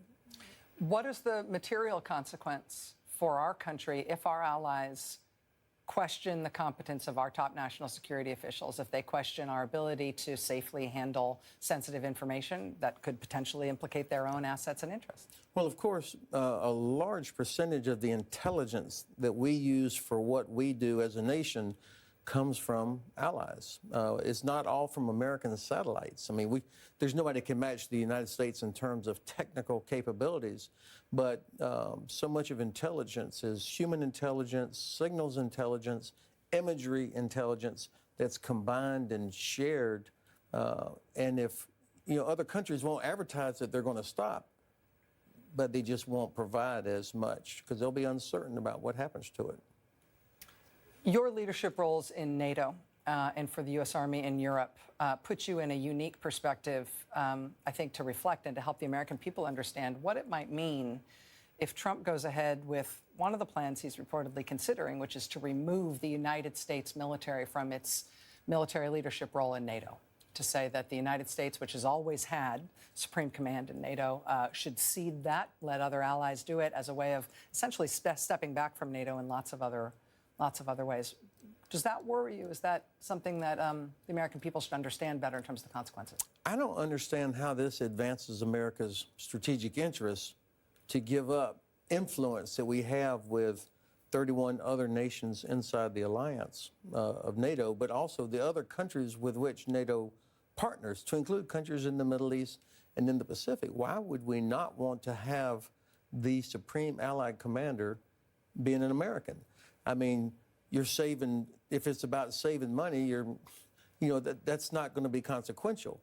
The influence that we will be giving up, I think that absolutely worries me. I think that with Senator Booker's landmark, historic speech tonight in the United States Senate, set the all-time record for as long as a senator has ever spoken on any subject in the United States Senate. I think one of the things that he has activated among people who appreciate what he did is a sense that the Democrats in the Congress, and hopefully the Republicans too, will do more to try to check some of the dangerous impulses and perhaps reckless actions of this new administration. I imagine that in the military, that civilian oversight and congressional oversight is mostly frustrating. But I wonder if you could also reflect on whether or not it's also constructive, and whether or not Congress might have a role in overseeing our national security apparatus right now in a way when our policies and some of our competence issues are really scary. So first, I have to say I got fired up tonight listening to your interview with Senator Booker, the back and forth, and as he described what he was doing and the impact he was trying to achieve, not just the physical accomplishment, but the stamina. It was impressive. Congressional oversight is part of the Constitution, and you know that all of us take an oath to support and defend the Constitution of the United States. The oath is not to the president, it's to the Constitution, and we reinforce that every time a soldier re-enlists, every time somebody gets promoted, we reinforce this oath because it is part of the fiber of who we are.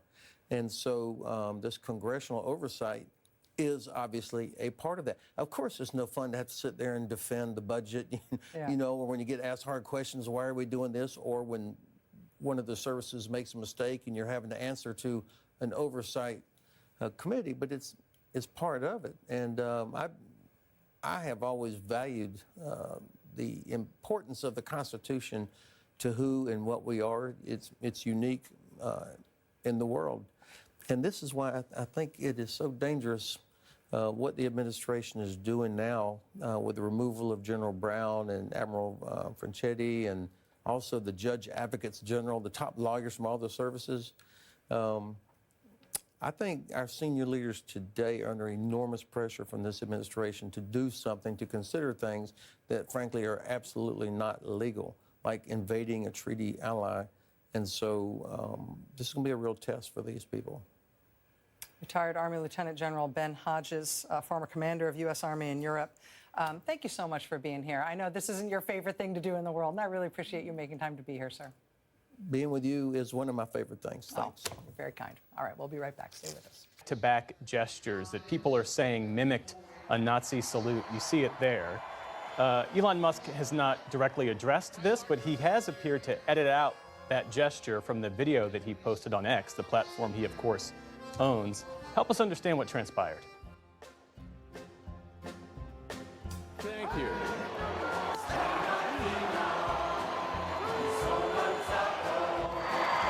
Oh, careful. Careful with that salute.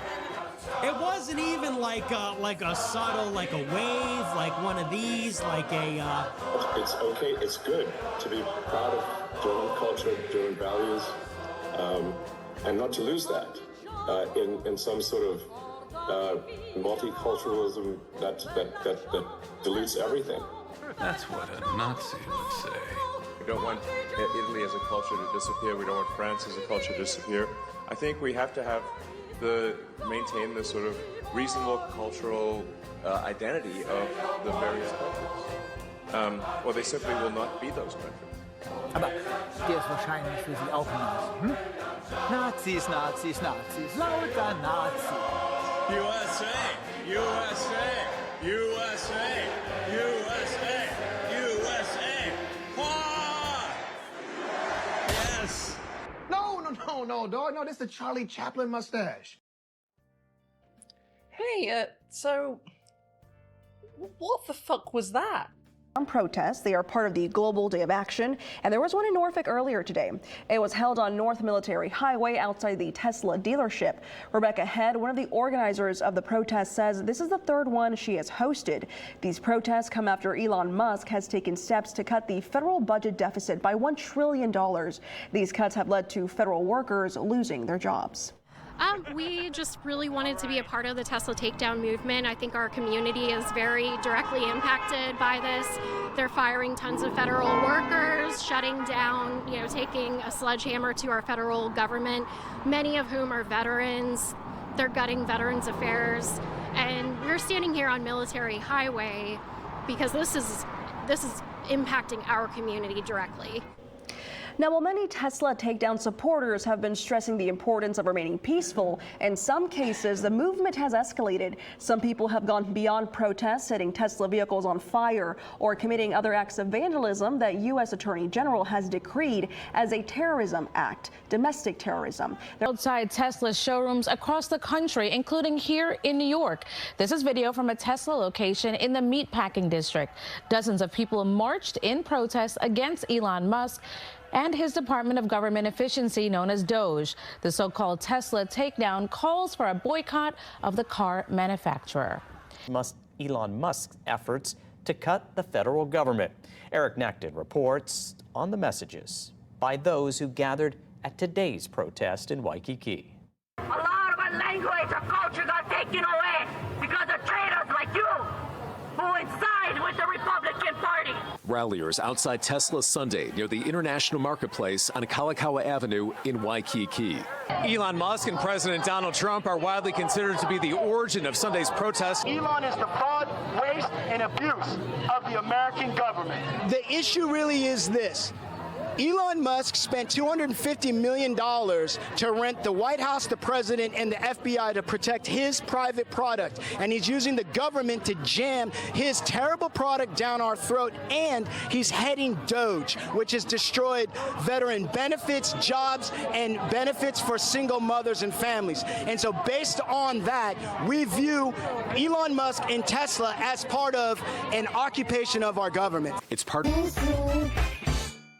I love Tesla. You gotta come down to White House Tesla Auto Mall. This is really amazing.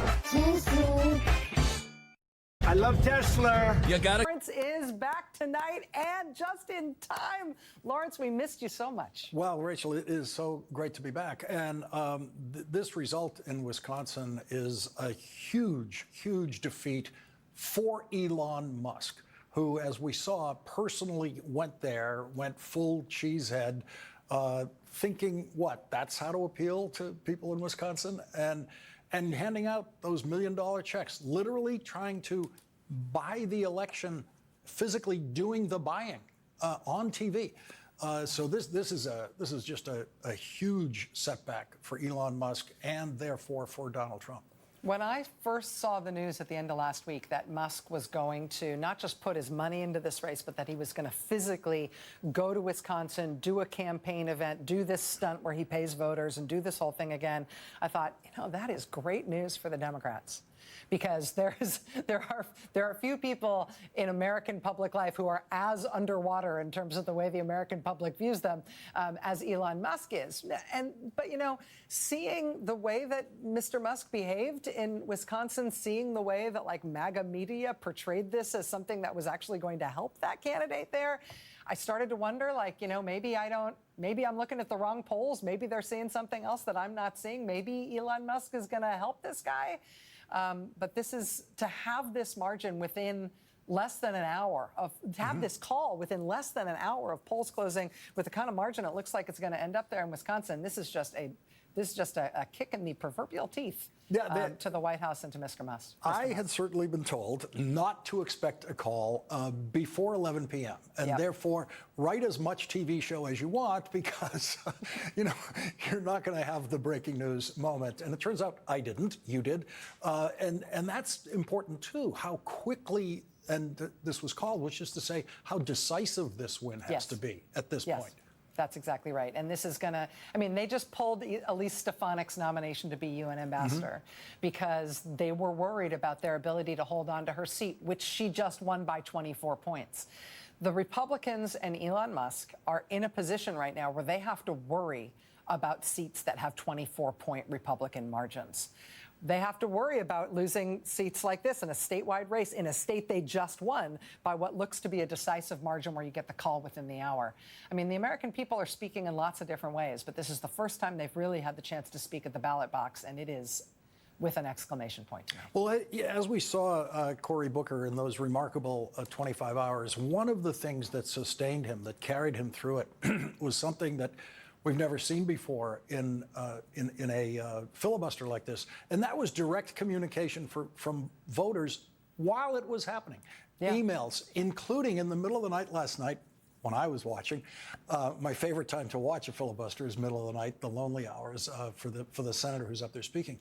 He received a series of emails from Wisconsin, and he was reading those emails from Wisconsin voters that were so powerful about their worries about Social Security, about their future. And I can't help but link those up to what we're seeing in actual expressed voter results tonight in Wisconsin. Yeah. It also strikes me, Lawrence, that, when Trump was trying to overturn the results of the 2020 election, and he had those dozens and dozens and dozens of failed pseudo-legal efforts to try to get somebody to side with him in overthrowing the election results, the place that he got closest was the Wisconsin Supreme Court. When it was under conservative control before a few years ago, when the liberals sort of took control of that court, they got real close on the Wisconsin Supreme Court to essentially nullifying the vote in Wisconsin on the basis of Trump's fake fraud claims. The idea that we would have gone through that with the Wisconsin Supreme Court in 2020, and then they would have reinstated a new MAGA majority on that court, thanks to Elon Musk coming in with tens of millions of dollars and million-dollar checks for voters, promising that this guy will be a vote for Trump, will be a vote for the MAGA agenda. The counterfactual here, the idea, what we'd be talking about right now, had this race gone the other way, I think would be a really sobering and difficult national story. And instead, what we've got is people saying no to Trump and Musk in a very emphatic way. We're going to get House Democratic Leader Hakeem Jeffries' reaction to this election and to those Florida special elections for the House in this hour. And one of the things to look at in this, Rachel, is if you're a Republican member of the House of Representatives and you won your seat by less than 30 points. Yes. How much specific help do you want from Elon Musk, and do you want him to physically come to your congressional district and put on whatever silly hat he wants to put on and campaign for you? And I would say yesterday the answer was probably yes from every Republican in the House. What's the answer tomorrow? Yeah, good point. Yeah, we'll see what those margins end up being in Florida compared to when Waltz was running and when Gates was running in November. But yeah, if we're now talking about their margin of safety is like a 20-point margin, that's going to change everybody's jobs. Yeah, and as we go forward here, when you think of today, I mean, today was already feeling like a turning point for me, and maybe it's my experience working in the Senate that makes me so Senate-focused, but what I saw Cory Booker do in those 25 hours on the Senate floor is unlike anything I have ever seen there before, and it felt to me like, aha, here it is. Here's the Democratic voice. Here's what the opposition sounds like, that Cory Booker found that voice, delivered that voice, is that voice, and was that leader out there today. And every Democratic senator who supported him and helped him by asking questions so that he could rest his voice for a minute or two, every one of them was better on the Senate floor today because of the way Cory Booker rose to this occasion and brought them all up with him. And then you get these voter results tonight. And this date does feel like a turning point day in this year of American politics. The other reason it feels like a turning point is because you're back. And you were gone for a really long time, and that in itself sucked. But you were also gone because you had some illness, and we were all worried. And the fact that you're fine and back also feels really, really good as any of those other things, and you're never allowed to go away ever again. You know, this morning was my first morning not starting in a doctor's office in the last, 2 weeks or so, and I really got used to it. It really was okay. But I couldn't have asked for more energy delivered to this process today than Cory Booker did, and this election coverage we have tonight. And, Rachel, I really appreciate you so much, and so much in the last couple of weeks, and your personal encouragement that you gave me. Okay, stop now. Go talk to Hakeem Jeffries. Thank you, Rachel. Goodbye. Thank you. Goodbye. We're joined now from Wisconsin by NBC News correspondent Shaq Brewster. Shaq, this result came in faster than anyone expected. Yeah, that's exactly right, Lawrence, and I'm sure you hear some of the crowd right now. They just found out that Susan Crawford will be on the Wisconsin Supreme Court and that the liberal justices will maintain that majority on this state Supreme Court. Now, let's talk this through a little bit because there is the substance of this. This is a court that is known for hearing pretty thorny issues, things like abortion rights, voting rights. It was a court that struck down really Republican-friendly maps, state legislative maps just in the last term. And it was a court that is likely to hear many of those competitive challenges in the years to come. And liberals on the court will now maintain their majority. But there's also the politics here, and that's the fact that this was the most expensive Wisconsin Supreme Court race, or any state Supreme Court race in American history. The money came flowing in from all sides, but at the center of the rhetoric around it was Elon Musk. And that's because, yes, he was one of the top outside donors in this race, but he also had that personal involvement. He was here on Sunday, the Sunday before Election Day, handing out those $1 million checks. You were talking about that with Rachel. He was also the center of many of the ads that you saw from the Democratic or liberal candidate here in this state, where they were accusing him of trying to buy this state Supreme Court seat. I spent much of the day at a voting location in the area, and I'll tell you, I found more than one person who told me that they were motivated to come out in this local election, a state election that usually doesn't have high turnout. They say they were motivated to come out because of Elon Musk and his influence and the spending that that they saw coming from him. Another messaging line that you heard from Democrats across the state is the idea that if you don't like what's happening in Washington, D.C., if you're frustrated by the cuts, if you're frustrated by what you're seeing from DOJ, that this was, they say, the opportunity for voters to push back, to fight back, so to speak, out of what they're seeing out of Washington, D.C. You see still some of those numbers right now. This is well over 10-point margin right now. We're still waiting for a lot of vote to come in. But for Wisconsin, a state that gave President Trump his narrowest victory just a couple of months ago in November, that is considered a blowout by any stretch of the imagination in this state. So I'll tell you, many of the people in this room here right now are very excited about what they're seeing.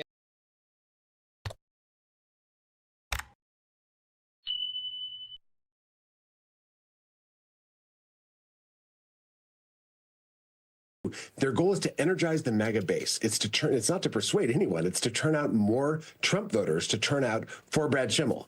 Now, the other side of that coin is that so many people, frankly, of all politics, especially Democrats, but independents, some Republicans, feel like we are in a moment of crisis, a national emergency in which this unelected mega billionaire is shredding Social Security, the Veterans Administration, the rule of law. They're trying to impeach judges federally. And here he is reaching into Wisconsin to try to buy our judicial system. And so this is a chance to fight back against that. And that has energized people. Brad Schimel, there's a problem that Elon Musk trying to buy. Brad Schimel is the kind of corrupt MAGA politician. He's selling. But voters have a chance to reject all of that transactional extremist politics that we're seeing. And if we win, if the supporters of Susan Crawford are able to turn out at such a high level that Susan Crawford is the deciding vote on the state Supreme Court after this, it will show nationwide that no amount of money that Musk can pour in can overcome the fury that he's ignited through his and Donald Trump's attacks on the basis of middle-class prosperity in this country, the fundamental guarantees that our country is supposed to honor to people who serve our country in uniform, that the pushback can actually be more powerful than the attacks themselves. And in a moment of great darkness in this country, I think that that's a light that needs to be shown. And I think in Wisconsin, voters are feeling the energy to actually bring that kind of light in this bleak night nationwide. Ben Wickler, chair of the Democratic Party of Wisconsin. I know that you are in the throes of it. I know that we'll be back here covering those results as they come in tomorrow night. Good luck to you, sir. Thanks for being with us. Thanks so much. All right, we'll be right back. Stay with us. Signed his petition. But when you view that, but also the fact that two Democratic billionaires have donated in this race, do you think that Elon Musk of it all will backfire on Republicans when they look at the results of what happens in Wisconsin, given how closely involved he's been in this? Well, look, I think by all accounts, when you look at the advertising, when you look at the what's going on the ground in Wisconsin, a lot of it is about Elon Musk, and a lot of it is about what he's doing to just whack in an arbitrary way. It is not waste, fraud, and abuse, because it can't possibly be, because he hasn't done any investigation into it. He's just stopping funding, stopping programs based on keywords. That is not searching for waste, fraud, and abuse. And he's coming after Medicaid. He's coming after Social Security. He's coming after the Department of Education, HHS. The list goes on down. And he's doing it indiscriminately. And the Wisconsin voters know that, and they will have an opportunity to hold a referendum on Elon Musk tomorrow. Yeah, and of course, he's argued he is being discriminate in it. We'll see what the voters think. Congressman, thank you for joining us. Ago, we covered closely the story of a little agency, an independent nonprofit in Washington called the Institute of Peace.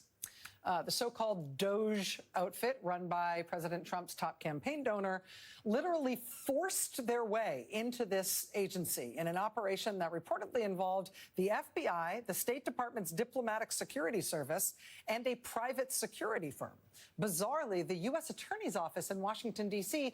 also threatened the leaders of this Institute of Peace, threatened them with criminal investigation and criminal prosecution. They ultimately called in Washington's Metropolitan Police Force, who then physically evicted the staff of the Institute and handed the headquarters over to Elon Musk's so-called Doge team. That is how they got inside. Well, now, new developments. Late Friday night, these people working for Trump's campaign donor, Elon Musk, they tried to fire basically all of the employees of this institute. 200 or 300 people all fired in the wee hours on Friday night. The Washington Post reports that the termination notices that went out late on Friday night were, quote, riddled with mistakes, including misspellings of employees' names, a misspelling of the institute's title, and a misspelling of the month of April. I mean, February maybe, but they can't spell April? And they're in charge of destroying the American government? Can't our cartoonish villains at least be grown-ups? How about May? Can you guys spell May? The thing that has always made this story even weirder and wilder than it already obviously is that the U.S. Institute of Peace isn't like part of the executive branch. It's an independent nonprofit created by Congress over 40 years ago. It's largely funded by its own private endowment. The people who work there aren't federal government employees. The U.S. Institute of Peace owns its own headquarters and controls the land the building sits on. But apparently now Donald Trump and his top campaign donor are trying to steal that building. Seriously. Included in a court filing tonight is this letter from the 28-year-old Doge Bro who has been installed as the ostensible new head of this institute, offering to give the institute's headquarters building to the General Services Administration, which is like the federal government's landlord. Quote, "In my capacity as president of the United States Institute of Peace," says Child, quote, "I write to request that the General Services Administration accept transfer of excess property of the United States Institute of Peace. I have determined that USIP no longer needs the property." The Institute's ousted leaders have asked a federal judge today to stop Doge and the Trump administration from stealing their building. A federal judge in Washington, D.C. has scheduled a hearing on this for tomorrow morning. These guys have done some crazy stuff, but this is bananas. Watch this space. Make you happy. You know how Lawrence said he was going away for a week, and then that week elapsed and he still didn't come back? He was gone for a whole nother week? That ends tomorrow. Lawrence is back tomorrow. Yay! He was under the weather. He had an infection, but he's all better. He's going to be back tomorrow. I told you.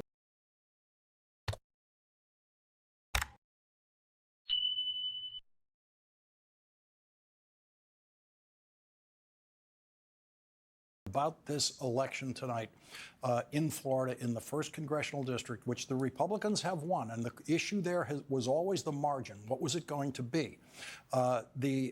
As Joe points out, that the Democrat tonight, the Democratic candidate tonight in that Florida Congressional District won one of the counties, one of the 3 counties in that district. That has not happened in many, many years.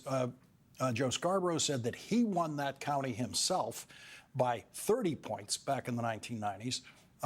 Former Congressman Matt Gaetz won that county by 20 points, and tonight the Democrat won that county. That's how much of an impact the Democratic candidate had in this really very red Republican district in Florida. This is northeastern Florida. It borders on Alabama. This is a district that Democrats have never been able to get traction in before. They have gotten some serious advances there tonight, and thanks to Joe Scarborough for texting me that insight about it. We'll get Hakeem Jeffries' reaction to that now. Joining us now is House Democratic leader Hakeem Jeffries. Thank you very much for joining us tonight. There is so much to talk about. Let's begin, as we wait for a victory speech in Wisconsin, with your reaction to what you're seeing in those special elections in Florida for 2 House seats. Well, good evening, Lawrence. Great to be with you. It was an incredible overperformance by the 2 Democratic candidates in 2 ruby red districts. Florida 1, which Donald Trump won by 37 points, and Florida 6, where Josh Weil ran a great campaign in a district that Donald Trump had just won by 30 points. And what we're seeing, of course, is something that we've seen all across the country since the early special elections that began in late January.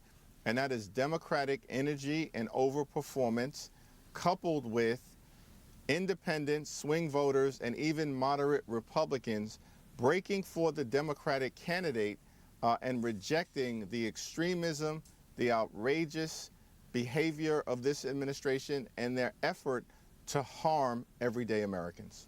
As you look at the Wisconsin result, this was something I did not expect to be discussing with you during this hour tonight. We expected this to be a closer race. We expected the call to come much later In the evening, we saw Elon Musk personally go out there. We saw him hand million-dollar checks to voters trying to literally buy the election right there in Wisconsin.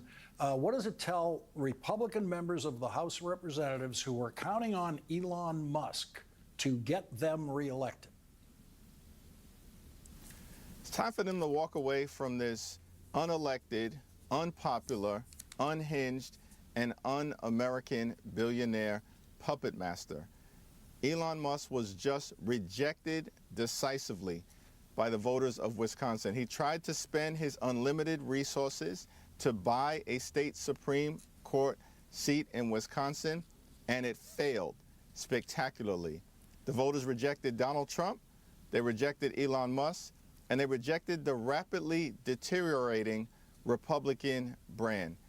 We have to continue as Democrats to make it clear to everyday Americans that we are fighting to build an affordable economy and to drive down the high cost of living, while at the same time pushing back against Republican extremism and their efforts to cut Social Security, cut Medicare, cut Medicaid, and undermine our democracy and the American way of life. Clearly, the American people are with us as it relates to what they are seeing in Washington, D.C., and we've now seen this in special elections in January, in February, in March, just recently in Pennsylvania, and now, of course, decisively in April in Wisconsin. I want to ask you about what feels like a related event, especially at this hour, a related event to what voters are saying in these elections tonight. And that is what happened in the United States Senate today. And I worked in the Senate for many years, 7 or 8 years. And I can say that the Democratic leader of the House of Representatives never once set foot in the Senate chamber when I was there. All House members, of course, as we know, have floor privileges in the Senate. They can come in whenever they want to. It was extremely rare to see a House member there. You were there today. Why did you decide to go there today, and what did it feel like to witness what turned out to be the history that Senator Cory Booker made in the Senate chamber today? It was a very powerful experience. I had the opportunity to visit the Senate chamber twice, initially earlier in the day, just to express my support and solidarity for Cory, who I've known a long time. We got started in politics around the same period of time, him in Newark, New Jersey, and myself across the river in Brooklyn, New York. We were in law school around the same time, and I've long admired him. But today was really Senator Cory Booker taking it to the next level on behalf of the American people, and indeed, I would argue, Lawrence, the free world. And so it was powerful to be on the Senate floor with him earlier today. But then when it became clear that he had a chance to break Strom Thurmond's record, I decided to change my schedule so I could be back on the Senate floor to witness that history. Because here you have this incredible juxtaposition of Strom Thurmond having previously delivered the longest speech in Senate history in defense of Jim Crow and racial oppression, and Cory Booker, an African-American man, defending democracy and the American way of life in the face of Trump's extremism. Breaking that record was just powerful to witness.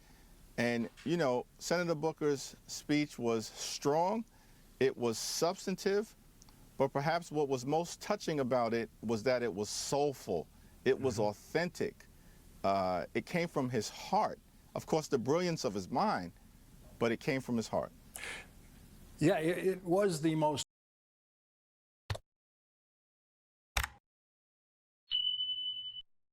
University Wednesday after mass plainclothes immigration agents snatched Rumeysa Ozturk, a Tufts PhD student, from the streets of Somerville.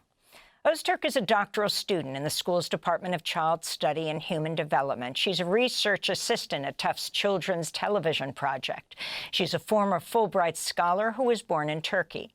Surveillance video from a nearby house shows agents approaching her on the streets near her home Tuesday evening. In the video, you can hear her scream as the agents move to detain her.